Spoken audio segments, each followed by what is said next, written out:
Le sujet n'est pas forcément hyper simple, mais c'était pour vous donner une petite vision de, à mon avis, vers où on va, avec tout ce qu'on a actuellement. Et vous allez entendre beaucoup parler de ce qu'on appelle le data science. Et le data science, c'est en fait comment est-ce qu'on peut utiliser toutes ces données qu'on a avec l'ordinateur, et vous avez vu qu'on en a parlé beaucoup aujourd'hui, associées avec des mathématiques de haut niveau, et comment est-ce que tout ça peut nous amener à augmenter dans un domaine spécifique la compréhension de ce qu'on fait.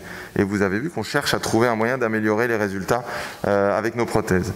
Et ça, en fait, c'est pas du tout simple. C'est un process, le big data, qui est très compliqué, qui commence par comment est-ce qu'il faut faire cette acquisition de données. Donc, vous avez entendu un peu parler de cloud, de comment est-ce qu'on peut faire pour finalement acquérir ces données et les stocker, parce que ça, c'est compliqué. Ensuite, il y a toute la partie analyse, et c'est là où finalement, il y a des algorithmes sur lesquels on travaille, et donc il faut des gens avec des cerveaux qui tournent très très vite. Et puis ensuite, en fonction de ces analyses, eh bien, on va essayer de prédire, de visualiser, et puis éventuellement d'anticiper ce qui va se passer. Et un petit peu comme quand vous utilisez le GPS, eh bien, il va vous dire aujourd'hui, il faut prendre telle route si vous voulez arriver là où vous voulez aller le plus vite possible en évitant les bouchons et les incidents. Et du coup, dans tout ce côté data science, il y a différentes phases qui sont soit descriptives, soit prédictives, encore une fois, c'est-à-dire comment est-ce qu'on peut essayer d'anticiper, et puis après, qu'est-ce qu'on peut faire pour influer là-dessus. Et c'est là où ça va s'appliquer à un moment à notre chirurgie, puisque en s'appuyant sur tous ces big data, eh bien, on va savoir pour tel patient, il va falloir prendre telle décision. Et évidemment, du coup, on entend parler, associé, d'intelligence artificielle, puisque c'est cette intelligence artificielle, en s'appuyant sur ces données. C'est pour ça que je trouve que c'est intéressant d'avoir des données pré-op, et l'imagerie, à mon avis, a une partie importante quand on discute nouvelles technologies, parce que sans données pré-op, on a quand même un peu d'imprécision, et ça va devenir difficile de travailler là-dessus pour améliorer notre prise de décision si on n'a pas de données avant.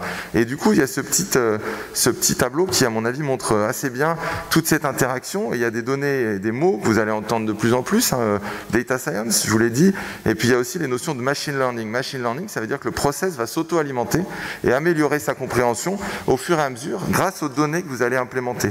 Donc il y a les données pré-op, il y a les données pendant la chirurgie, et puis il y a les données qu'on va essayer d'obtenir, et c'est là où il y a en ce moment tous ces logiciels ou ces capteurs qui permettent d'avoir au fur et à mesure des données des résultats fonctionnels précoces ou à moyen terme de nos patients. Toutes ces données, elles vont être intégrées dans l'algorithme, et puis celui-ci va s'améliorer progressivement pour nous aider à anticiper finalement de mieux en mieux et prendre les meilleures décisions. Et tous ces petits schémas-là, ça montre pourquoi est-ce que ces données et ce concept de data science va prendre de plus en plus d'importance. Il y a un autre mot que vous allez entendre aussi, c'est les modèles prédictifs.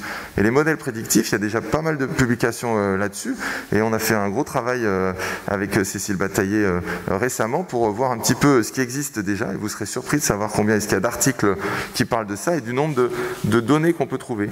Et très vite, eh ben, il y a des facteurs qui sont très forts, qui influent nos résultats. Et vous allez me dire, oui, on s'en doutait un peu, la douleur pré-op, d'accord, les paramètres, les proms pré-op, et aussi l'état mental, l'anxiété, la dépression. Tout ça, si vous voulez faire un modèle pour définir le patient et potentiellement le résultat qu'il peut obtenir d'une prothèse de genou, il faut intégrer ces données dans votre modèle préopératoire. Après, il y a des données qu'on croit qui sont importantes, mais finalement, c'est pas prouvé autant que ça. Les données démographiques, les données cliniques, la sévérité de l'arthrose, c'est pas forcément aussi simple de le corréler avec le résultat qu'on va obtenir.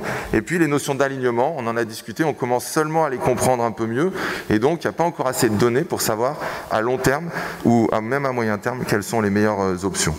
Et puis il y a des facteurs qui finalement n'ont pas d'influence a priori, hein, l'éducation, l'attente des patients, le temps chirurgical, tout ça manifestement n'est pas directement corrélé au résultat.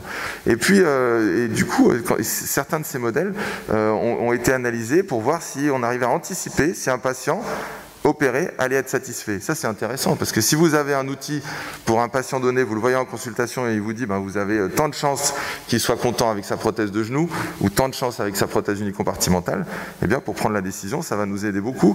Après, quand vous voyez les modèles mathématiques qu'il faut utiliser, vous voyez que c'est très compliqué à mettre en place. Il y a des applications qui existent déjà pour ça, qui ont été évaluées, qui ont commencé à être testées. Et vous voyez ici un exemple qui a été publié dans le Journal of Arthroplasty par une équipe australienne avec notamment David Parker, qu'on connaît bien ici, et Brett Rich, et où il y a une application, le patient a un iPad en consultation, il rentre tout un tas de paramètres, et il rentre dans la salle de consultation, et ben vous avez déjà votre score, avec des petites têtes qui sourient ou pas, pour vous dire ce patient, vous ne l'avez même pas vu encore, et vous savez déjà s'il a de bonnes chances d'être content avec sa prothèse, ou si manifestement il faut absolument éviter de prononcer le mot chirurgie, parce qu'on part à la catastrophe. Et ça, je pense que ça montre un petit peu toute l'étendue de ce qu'on va pouvoir faire dans le futur, mais quand vous voyez cet iceberg, où est-ce qu'on est aujourd'hui, tout ce qu'il y a à faire, et je crois qu'on a encore beaucoup de congrès à organiser à Lyon dans les années qui viennent. Je vous remercie.